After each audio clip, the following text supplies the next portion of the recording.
Hello everybody, welcome back to the Landedkiller show.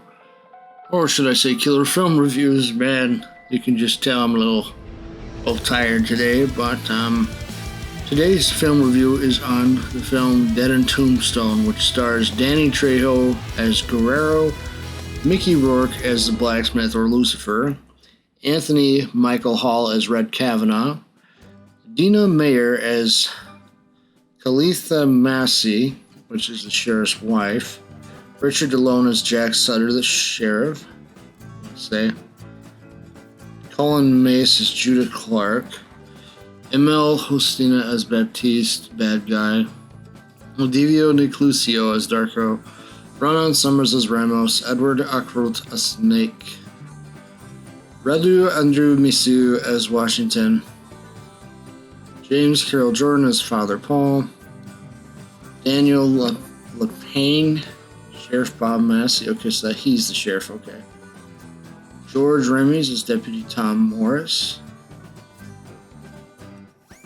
Iona Cortia as Deputy Cade Hudson. Tommy Kristen as bartender. Nobody else really of note here. The film was directed by Roll Rene. Basically, the premise of the film goes on the lines of Guerrero busting out all his black water gang members out of the federal prison because they're going to be hanged and whatnot. It's a film I know all too well. One of the ones I come back to just because of Danny Trejo. He's such a talented actor. You see him in a lot of projects, even in Sons of Anarchy.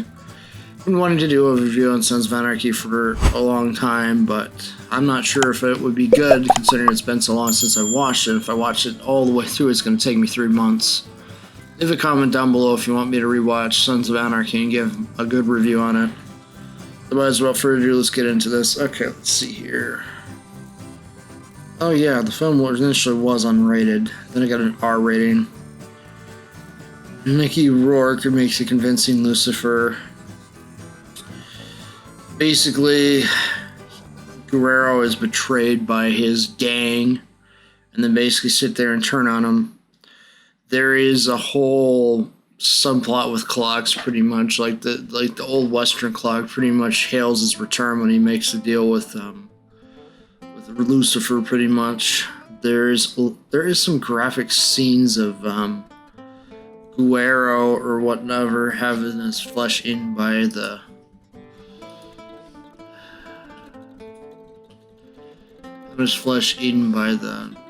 Lucifer and whatnot. It is pretty graphic, I must say.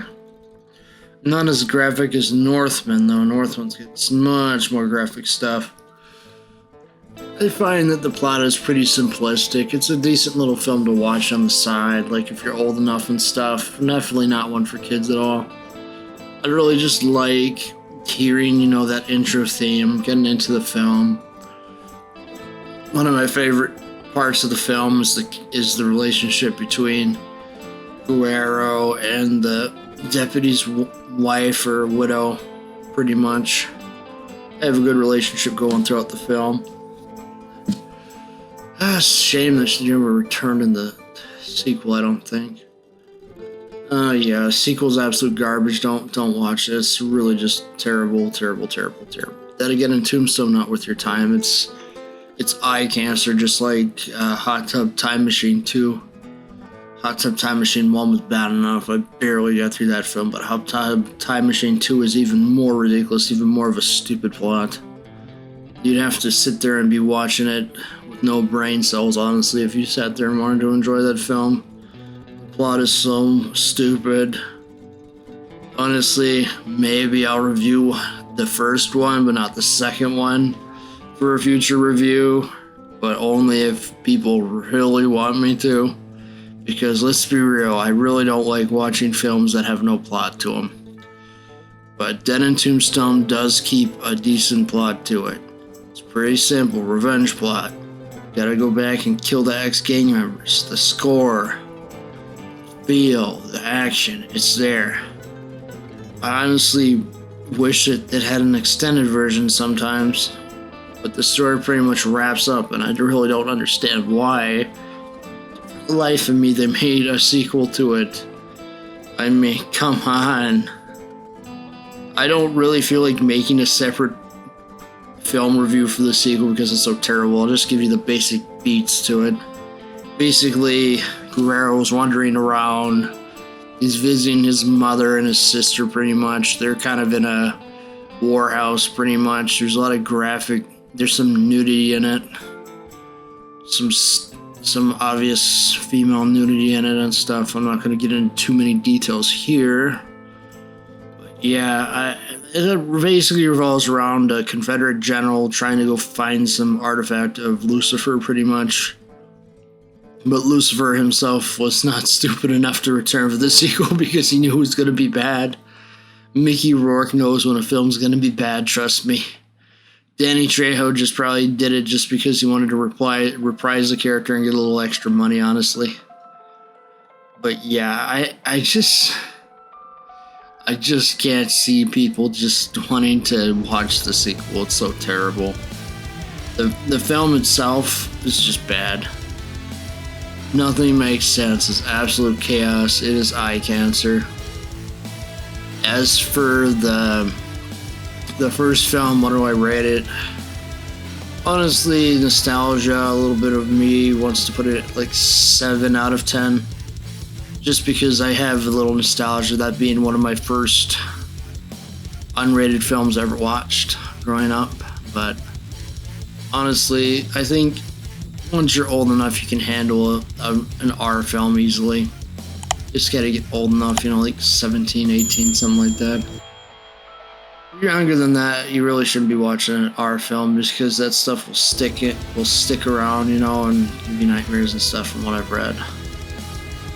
I highly encourage folks just take this movie with a grain of salt. A little Western, but it kind of just lives in its own little genre, I want to say, because you don't really have that many movies that are Westerns and have revenge plots with deals being made with the devil and all that. Honestly, I find that over time I've come to appreciate this film more for the aspect of time, because Guerrero's sitting there and suffering, and he says, "Can I have one more day? One more day to sit there and go after these people. One more day." And he has to wait an entire year before he finally even gets free. Where he finally gets to take his revenge on Red Kavanaugh, Rojo, his half-brother.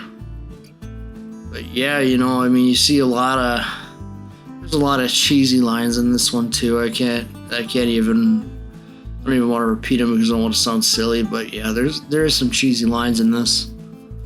You'll notice them right away.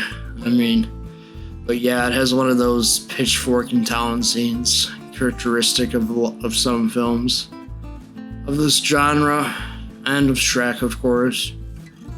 I gotta say, I did like that scene in Shrek. It was more funny when Shrek just sits there and just puts out the torch or whatever with his burp or whatever. That was a funny moment of Shrek for me. But yeah, I'm trying not to go below PG-13 for my films for obvious reasons. Because why would I keep the name Killer Film Reviews if I started reviewing every kid film out there, you know what I mean?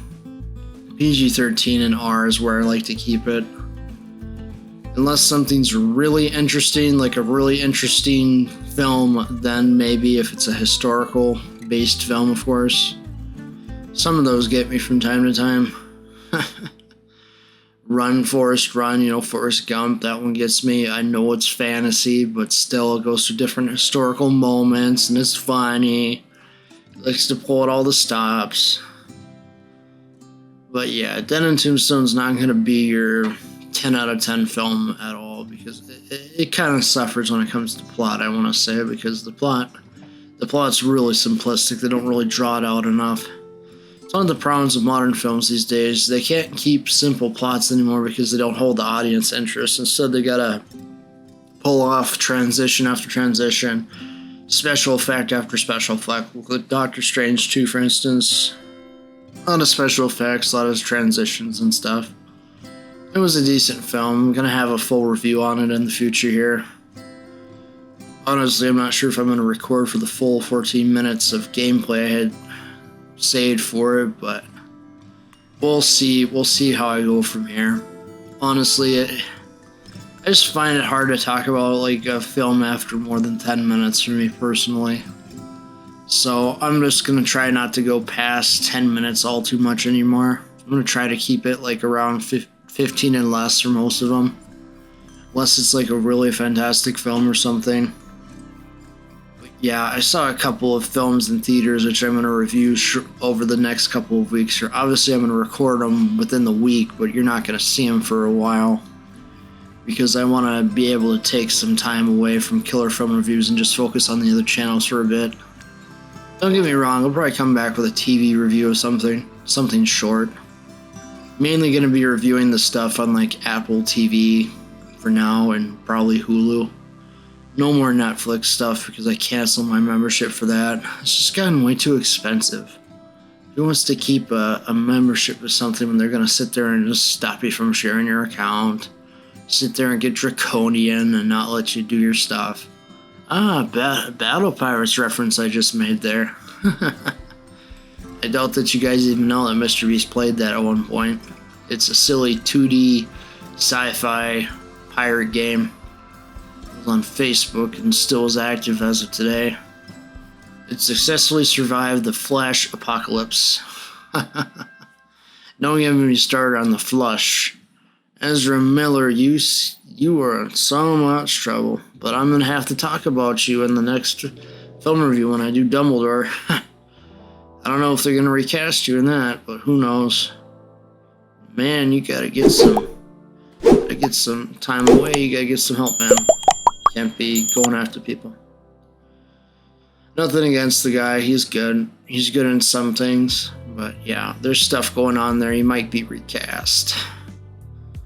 Danny Trejo, that guy stays solid and true. Always delivers a good film or a good TV show when he's in it. Sons of Anarchy, Season 5, I want to say is where he makes his appearance in Sons of Anarchy. If I'm remembering correctly. But yeah. Honestly, you know, you can't go wrong with that in Tombstone. You'll like it. But make sure you're like 17 and older when watching this film because it is unrated. Some trailers plenty is rated R. But yeah, I hope you enjoyed this little film review and I look forward to doing a couple more in the future. Have a good one. Thanks for watching.